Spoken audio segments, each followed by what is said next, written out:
Before we get started, I wanted to tell you about our 2026 reading challenge. It's a simple, nostalgic way to be intentional with your reading and to dream about the year ahead. One book per month with options for you as an individual or for your family. If you love lists and cozy reading plans, this one's for you. You can download the challenge now. Head on over to www.bookishflights.com/read/2026 reading challenge, or just click the link in the show notes. Happy reading!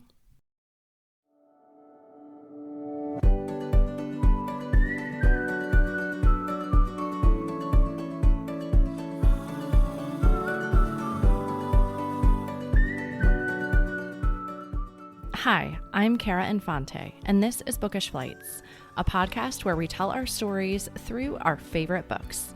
Each episode features a bookish guest where we will talk about reading, life, and the seasons we're in, all through a thoughtfully paired book flight of recommendations for you. If you're looking for meaningful book recommendations and a space to slow down, you're in the right place.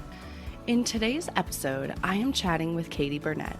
Katie is an author living in Dallas, Texas. She is an award-winning creative director, a longstanding member of the DFW Writers Workshop, and the director of the 2025 DFW Writers Conference. The oldest of three sisters, she's a die-hard fan of Little Women, and we're here today to discuss her new novel, Beth is Dead. Welcome to the show, Katie. Hi, thanks for having me. Yes, I am so excited to have you. I actually spent Thanksgiving break reading Beth is Dead, so I had so much fun. Thank you for letting me take it with me on my trip. Yeah, thanks for reading it. Yeah, absolutely. Well, I feel like we are so much more than our bios. So can you tell us a little bit about who you are? Yeah, so I live in Dallas, Texas, have for most of my life. I grew up dancing. I was a really serious ballet dancer and tap and jazz and really the whole thing. So that was kind of my way of expressing myself for most of my young life. And then I worked in advertising for about 10 years. So I had a little bit of creative expression there, but all that time I was kind of writing on the side and hoping that I could become an author someday. So recently that finally happened for me, and I'm doing that full time now. Um, so that is me. I have, yeah, like you said, I have two sisters. They are super, super important to me, like my best friends in the whole entire world. Yeah. I love gardening. That's me. Yeah, that makes so much sense because, well, I am an only child, but I'm realizing that I'm always drawn to books about sisters. I don't know if there's something to be said there. Some psychologists could probably diagnose that. Um, but just the relationship of the sisters in your novel was so special. And so I could see when you say that, like you were able to write that because you know it. Yeah, it's funny too. Like we actually, the three of us lived together while I was writing the book. Oh, I had bought a house like a couple years ago, and they were renting rooms in the house. So we were like in our adulthood, our like 20s and 30s, we were living together, which was a really cool experience and definitely yeah. inspired some of the scenes in the Yeah. book. Are you guys all still kind of local together? Yeah, we're all pretty close together. Well, the furthest is like a 15-minute drive, so we still Yeah. see each other, more than once a week, which is really, really nice. Yeah, that's so special. I feel like not many Yeah. families have that, so that's great. Well, Yeah. for listeners that maybe haven't had a chance to pick up Beth is Dead, can you tell them a little bit about it? Yeah, so Beth is Dead is a contemporary retelling of Little Women. So it's the characters, but they're modernized. And it is a mystery thriller. So Beth doesn't die of scarlet fever. She is found dead in chapter one. And that kind of kicks off the story. So that's the basic storyline. There is like another layer that's kind of added to it. It's a story within a story about a story, because the March sisters are kind of the unwilling subjects of their dad's best-selling novel called Little Women. So it gives them a chance to kind of see how they're portrayed in this book and reflect on their own characters and how people see them. So that's Beth Yeah, is Dead.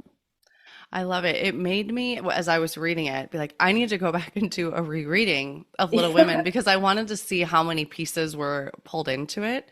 And I Mhm. don't think I've read it since I was a child. So I saw the play recently, or like the Yeah. musical version of it recently, a few years ago. But like, I want to go back and reread that to see those Yeah. threads. It's fun to read it. I think that's most people. It's like, okay, I've seen the play or I've seen the movie recently, but I haven't read it recently. And it is honestly such a fun read to go back and, Yeah. dive into it again. I know I've been revisiting classics or books that were assigned to read for academic purposes. Yes. And I've been going back over the past few years and reading them as an adult because I think we read so much differently when we're not reading it on assignment than we do for Yes. leisure. Exactly. So, When you feel like you're being forced to read it, it's definitely a different experience, or you're like reading it for a quiz or yeah, something. like you're Yeah. crunching it in just because you know you need to have, a due date on it. Yeah. But I do feel like it could be a really good Christmas like season read. So I should do that. Yeah, it is. It's such a good Christmas read. I highly recommend. Yeah. And obviously, as your bio says, you're a diehard fan of Little Women. So as you've been writing along the way, before this, were you always doing some renditions of Little Women or were you doing other things?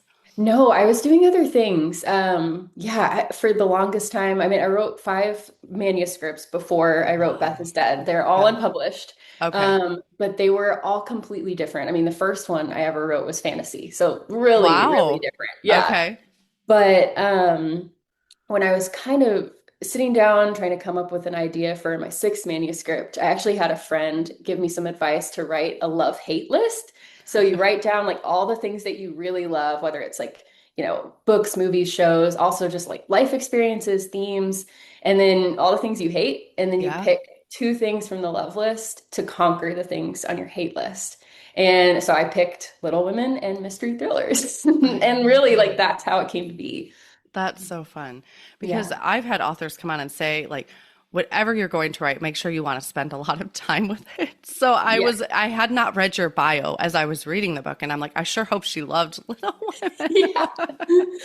Honestly, yes, because you have to know it through and through, especially with the retelling. It's something that I'm not sure I fully understood when I took on the project that, you're gonna read this book 7, 8 times. You're gonna Yeah. research this book. Like you are going to live in this thing. So it is lucky that I really loved it.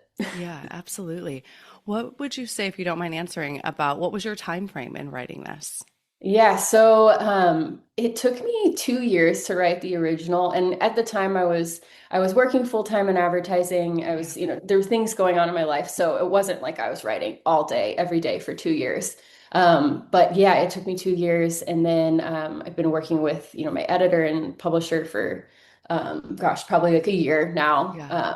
So 3 years total Yeah. from idea to publication. Wow. And that's always what I admire. Like, even just spending 3 years with the same thing, right? I mean, I Yeah. would be like, okay, I'm done looking at this thing. I don't want to see it anymore. Yes. Oh, for sure. Like the last time that I read it, there was a moment where I was like, man, I don't know if I want to read this again. Yeah. But yeah, it's funny. But you definitely, yeah, you have to love it because you're going to work on it for a long time. Yeah. Absolutely. Well, what do you hope for the reader? What do you hope they'll take away when they read Beth is Dead? I hope for the reader to have kind of a similar experience to what I had while I was writing the book. When I started writing the book, I kind of didn't love Beth March. Like she was this character that I don't know, I thought she was just passive, and I thought she was the least ambitious of the March sisters. And when I started writing the book, I think I wanted to almost reinvent her in a Yeah. way. But when I came to the end and after revisions and research and all of this, I kind of gained a new understanding of Beth. I actually started to see her as the bravest of all the March sisters because, in the original, she's facing her own death. She knows she's going Yeah. to die. And even in that moment, she's facing this horror and she's still so kind. She still makes space for others. She's still calm and strong. And I think that's really hard. That's something like most of us can't do. And so I've started to really admire her. And I hope that readers can start to admire her a little more as well. Yeah. And I think that's when you really know who you are, right? Is when you're under trial and error, or not trial and error, but Yeah. like trial or pressure. I mean, you're never really pushed to show that until the unthinkable is going to happen. Right. Yeah, Yeah. that's true integrity. And Beth has true integrity. Yeah. Absolutely. Well, what did you learn about yourself through writing this book? Ooh, that's a great question. Um, I've always thought of myself as a Joe. I really relate to Joe, and she was actually the hardest for me to write because we shared Interesting. the same flaws. Like Okay. her temper and her, I guess, overreaction to certain situations are things that I have that I don't love about myself. Yeah. And so digging into that was difficult. And I thought that was really interesting because I didn't expect that. I thought Joe's chapters would be the most fun for me to fly through, and the other sisters would take a little work, but it was the opposite. Like, Maybe yeah. it's because we have to spend time with ourselves, right? We have to really Yes. look, like you said, at our flaws and be like, oh gosh, like I don't want to Yes. dig into this to even be able to write it. Exactly. It's like, why is she doing this? Oh, it's because I would do that. Yeah. Like, yeah. Unfortunately, it's what I would do too. Yeah. Well, was Exactly. there a book you read, and I don't know if this is too leading in my question, that made you want to become a writer? Ooh. That is a great question. I think, I mean, there were books when I was really, really young that I read that made me fall in love with reading, but I Yeah. think probably the book that made me want to become a writer was The Poisonwood Bible by Barbara Kingsolver. Yeah. I love that book so much, and you can see the parallels with Little Women. I mean, there's four sisters. There are four different perspectives in the book. Actually, there might be five. I think the mom has a perspective in that book. But yeah, that book was really that book hit me at the right time. I read it in high school, and I admired the writing so much, how you Yeah. could really see the distinct perspectives of the sisters. I admired like so many of the themes in the novel. Yeah, so that I think that's one, and you can definitely see how it influenced my work and doing four POVs and all of this. Like, yeah, so I think that's my answer. Yeah. I love that. It is such a good book, and she's obviously a force to be reckoned with as a writer, Oh, for sure. yes, Still to this day. So, yes, Demon Copperhead, so good. yeah, absolutely. Well, I again, like kind of in time frame here, are you working on any other projects yet? Yes, Okay. so I actually just turned in a first draft of what'll be book two about a month ago. I So love waiting to it. get my, edits on that. But I'm doing another retelling of a Okay. classic as a mystery thriller. So I'm keeping it a secret of Yeah, what it is for absolutely. now. Yeah. But yeah, I'm excited about it. It's been fun. It's interesting how I'm doing the same thing. I'm taking a classic and I'm turning it into a mystery thriller, but it's been a completely different experience. So I think the book Okay. is going to be really different. Yeah. Yeah. Oh, that's fun. Even for you as a writer, right? It's fun to have something completely different than the same. Yes. Yeah. So, well, and I understand why you'd want to keep it a secret, right? A lot could change from first draft to Yeah. publication. Exactly. So, Yeah. You yeah, well, never know. I'll be excited to see what you come out with. Thanks. Well, let's switch gears a little bit and let's talk about who you are as a reader. Mhm. What genres do you enjoy reading? I love reading YA because I write YA. So I Yeah. read a lot of YA, but I also love literary fiction. I mean, that's something that I think it never feels like research to me because that's not what I'm writing. And Yeah. so it's like just pure enjoyment. And then, one of the reasons I did decide to write a mystery thriller is because I love reading mystery thrillers. Those are the books that, like, when I'm on vacation, I can't put it down. Like, I Yeah. don't want to go to the beach because I can't stop reading this. I'm carrying Um, my book around with me everywhere I go. Yes, exactly. So, yeah, those are kind of the three genres that I gravitate toward the most. Yeah. Well, how in your busyness do you find time to read? Mm. That's a good question too. You got to squeeze it in. I mean, Yeah. I read in the morning. One thing that I've really enjoyed, this is like such a luxury now that I'm working as an author full time, is I'm not cramming my writing in the morning. Yeah. So I wake up and read instead of, having those hours just for writing. So I'll read in the morning before I start working. And then, same as most people, I love reading before bed. So those are kind of I book in the day with it. Yeah. Yeah. I always think that of, like where would I fit something else in? And Yeah. until something gives like that, we're like, okay, now I'm doing this full time. So I don't need to be squeezing it in the cracks of the day. Like you really just Yeah. can't add more in when you're squeezing things in the cracks. Like you can't. Exactly. You can't. But you know what? I also should say I love listening to books. Like Audible Okay. is huge for me. So like Yeah. driving, working out, I'm always listening to an audiobook. And I think that really helps. Like you have so much more time if you let yourself do Yeah. that. Yeah. My kids are 10, 7, and 5. So like, as I was just telling you, we just did this. Well, it was a family road trip. I didn't say that. We did go on a trip, but it was a family road trip. And so I'm always Yeah. spending a lot of time thinking about like what audiobook are we going to bring? And obviously with my Yeah. kids' age ranges, like what could fit all of them. Yeah. And I ended up getting and I don't know if it just came out because I saw it was on the Goodreads, like top 10. Like, they Mm. do this end of the year where they're, looking for the best book. Mm-hmm. And it was the full cast of the Harry Potter and the Sorcerer's Stone. Oh, And I was like, okay, why is that back on the list? Like maybe the full cast version just came out. I need to look it up. maybe so, yeah. Um, That's so funny you mentioned that though, because that was my dad read Harry Potter out loud to us when we were yes. kids. And so we got like the original audiobook, like Yeah, dad's which is voice. great. And we have some of the books at the house, but I thought, well, we'll bring this on the trip and then whatever we don't finish, I'll read at the house. But Yeah.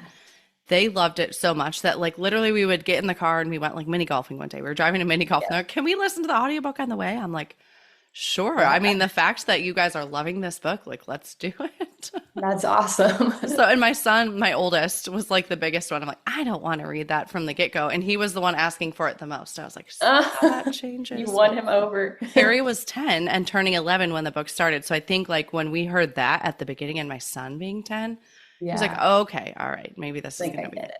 yeah. Yeah. So it was Oh, really fun. So now I'm like, I need to go research and be like, did this just come out as a full cast? It just happened to be on Audible when I was going to get the book for the trip. yeah. I wonder now too. Yeah. But it was fantastic. It sounded like a movie and it had all the sound effects and different characters' voices. And That's so cool. it was Yeah. great. So That's sorry, awesome. that was a really long aside of like, we love Yeah. audiobooks at our Yeah. house too. Audiobooks are And the like, best. my kids are really liking them. So I'm here for it for sure. Yeah. Yeah. It makes a So difference. yeah. Well, you have brought 3 books with you today in the form of a book flight. Can you tell Yeah. us how you chose these books? Yes. So I decided to bring Little Women, the original, and then 2 other retellings. Okay. So yeah. So I can kind of go through. So Yeah, let's do it. I brought my physical copy of Little It's Women. This so is pretty. like the pretty one. Yeah. Um, so I love having that. And then I brought So Many Beginnings by Bethany C. Morrow. Okay. And that one is a retelling of Little Women that takes place during the American Civil War. So it Okay. is still historical Yeah. fiction, but the March sisters are actually young Black women who are formerly enslaved and they're rebuilding their lives in a freed people's colony. So that Okay. one is a really, really good read, really Wow. important. That Hmm. sounds amazing. One of my go-to genres is historical fiction. So the moment you said that, I'm like, ding, on my Yeah. list. It is so good. And then Yes. the other one that I brought hasn't come out yet. It's coming out August 18th, but it's called Little Monsters Okay. by Mara Roche. And it's middle grade and it's really, really fun. The March sisters they're living in a foster home in Salem and they have this really, really big secret that they're monsters. So they're all hiding like claws, fangs, wings that come out every so Fun. often, and they're trying to figure out how to deal with that while they're middle schoolers, and it's so much fun. Yeah, really good. Oh, that sounds great. So is that in 2026, right? Yeah, that one's modern day. Yeah. Okay, perfect. So if you're listening to this and you're like, well, that sounds great, you can go pre-order the book at this Exactly. point. Yeah. So that really also helps the authors too, if you pre-order, Yes, it does. and then it'll come right to your doorstep on release date. Yes. So it's wonderful that you could do that. So the second one was So Many Beginnings by Bethany C. Morrow. And then the last one there was Little Monsters by, is it Mara Roche, you said? Yes, Okay, Mara wrote. Yeah. perfect. Well, Yeah. those sound so fun. I have to go read these. Retellings, I find, is such an interesting genre. And Hmm. only because I've just recently discovered them, really. I haven't read many retellings until I think about a year and a half ago, someone put Enchantment by Orson Scott Card in my Oh hand. yeah. Have you Yeah. read that one? I It's haven't not read it, Little but I know Women. what you're talking about. Yeah. Yeah, it's oh my goodness, I'm having a moment. Is it Sleeping Beauty? I think it's Sleeping Beauty I is think the that's right. retelling. But it was set in Russia, and so it was all this like Russian history and facts, and it was like such a cool read, but like Mm, amongst the backdrop of Sleeping Beauty. And I was like, this was so cool to read. that's cool. And like that touch of nostalgia, right? Like you're like, I kind of know this story, but then you Yeah. don't because it's in this retelling format. So Yeah. That's awesome. Yeah, I think retellings are so popular right now because of that nostalgia factor. I think, like, I mean, there's probably so many reasons, but I feel like with COVID and just everything that was happening like 5 years ago, people just wanted something familiar. And I yeah. think that's part of why retellings really took off. I mean, you even see it with like Barbie, the Barbie movie, that's not necessarily a retelling, but it's a familiar character, something that we know taken in a different direction. So it's so interesting to see how many retellings are popping up. Yeah, well, and I think for us parents, like I get back to being a parent, like I think like then my kids, right? Like when this comes up for my kids, I'm like, oh, let's do that because it touches the Yeah. nostalgia for me while it's completely new for my child. Yes, And so it exactly. pulls us both into this whole thing. Hmm. Yeah. So it's really fun. It's definitely, a genre I need to explore more of. So I'm really glad you brought these because I'm Yeah. excited to try them. Yeah, they're both really, really good reads. Yeah. Well, one other question back to your writing. Now that you're a full-time author, do you have a structure to your day or how do you go about setting up a schedule with that? Yes, that is a great question because I'm still figuring that out. But I'm trying to, I think when I first started full-time as a writer, I was on a deadline. I was trying to Yeah, finish a book. So I was just writing all day, every day. And I definitely felt like that wasn't super sustainable sure. to just be like completely pouring yourself on the page all day long. So now I'm trying to mix in things like, reading friends' books, like beta reading my Yeah. friends' books and doing that. And then also obviously like marketing things, recording podcasts like this. So yeah, just mixing in things that sort of support your quote unquote business of being an author in other ways Yeah. is really helpful. And then setting a goal for myself. I typically have a goal, whether it's like 1,000 words or 2,000 words for the day. And, if I finish it, I finish it. And if I want to keep going, I can. But at least I've given myself like an out if I Yeah. want Like it. a So, minimum level, like I want to reach this today. yeah, exactly. Yeah, So and that hopefully, makes sense because I feel like you're then using different parts of your brain in doing each of those yes. things, right?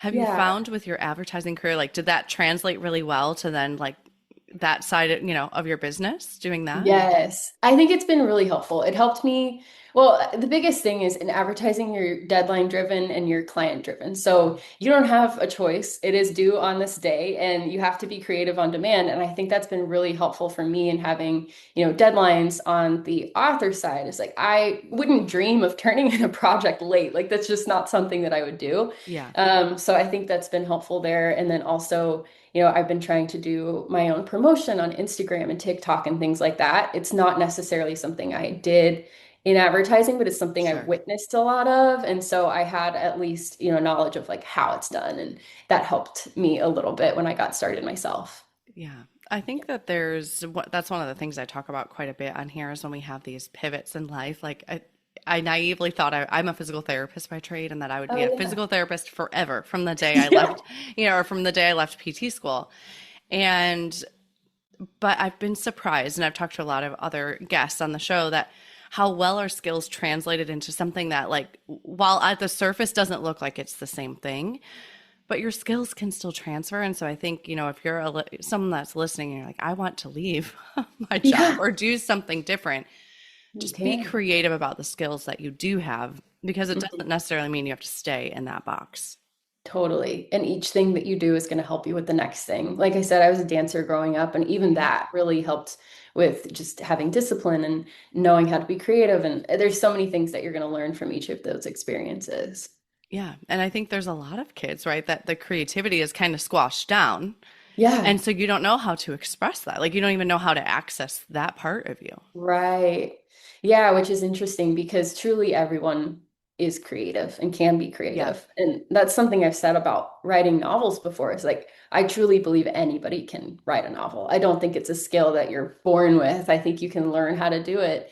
And yeah, you just have to take the time to read a lot and take classes and learn, but anybody can do it. Yeah. And if there's someone listening that maybe wants to become a writer, do you have any recommendations of kind of where to start? Or I mean, I know you mentioned some Yeah. classes. Yeah, I think the biggest thing that made a difference for me is I joined a local writers group called the DFW Writers Workshop. So Okay. wherever you live, I would just start researching. The way that I found it is I actually went to a writers conference first, Okay. and it was a little scary. I was like a new college grad, and I walked in completely by myself and just started meeting people, but it made a huge difference for me because it introduced me to this workshop where we get together every week for read and critique. So you get to read your project out loud and then get Okay. critique in the moment. And that's when I really started learning, was when I was getting live feedback from people on the work that I had actually written. So Yeah. that's my biggest recommendation, is just find a community, and then you're going to start learning from people in terms of feedback, but also like their experiences of getting published. Yeah. What if you're like, I don't quite have something written yet, but I'm thinking, this is something I think I might want to go. Is that maybe where you'd maybe start with a class versus, and get Yeah. going with that? Or, I think so. You could definitely take a class. Also, I would say just get started. Just yeah. start writing something, because you can always edit something that's already Yeah. been written, but you can't edit a blank page. Yeah. So You got to have something there. yes. And I honestly have to remind myself, even after writing, 7 manuscripts now at this point, it's like I still, on number 8, I start with a blank page, and you Yeah. just have to put something down, because, that's where you start. That's where everybody starts. Yeah. Well, thank Yeah. you. I was like, as you can tell, I'm a reader. Yeah. At heart, I'm not a writer myself. So, but I know that there are many people that listen Yeah. that, we all feel like maybe we have a book in us one day. And so Yes. I wanted to dig a little bit more into that. So thank you for sharing that. Yeah. How I love to end our show is with our speed round of questions that you can answer really quick. Okay. Are you a rereader? Oh, with Little Women only. I love it. I thought that might be the answer, but I was like, Yeah. I don't want to lead it. What is one book you've read that has changed your life? Oh my gosh. Um, Recently, Girl Dinner, Olivia Blake. Oh, Yeah. yeah. I love it. And then where is your favorite place to read? My house. I have a big green chair. I love And it. I love that chair. It sounds cozy. Yeah. What are you reading next? Ooh, next, I think I'm gonna read Tiffany D. Jackson's new book. She has a new thriller coming out, and I love all of her books, so that's probably next. I love it. Well, thank you so much for coming on the show with me today. I know your time is precious, and I appreciate all you've given me. This was so much fun. Thank you. You're welcome. Thank you so much for listening to this episode today with Katie Bernet, including her book flight of Little Women Retellings. We'd love to hear what other books you'd pair with this book flight at bookishflights.com. If you enjoyed the show, please head over to Apple Podcasts and leave a review. Your review not only helps the show, but it also helps the podcast to reach others. Make sure you are subscribed on Apple Podcasts or Spotify to make sure you will not miss an episode. That's it for today. Thank you so much for listening. As Emma Thompson said, I think books are like people in the sense that they'll turn up in your life when you most need them. Cheers to you, dear readers. Until next time.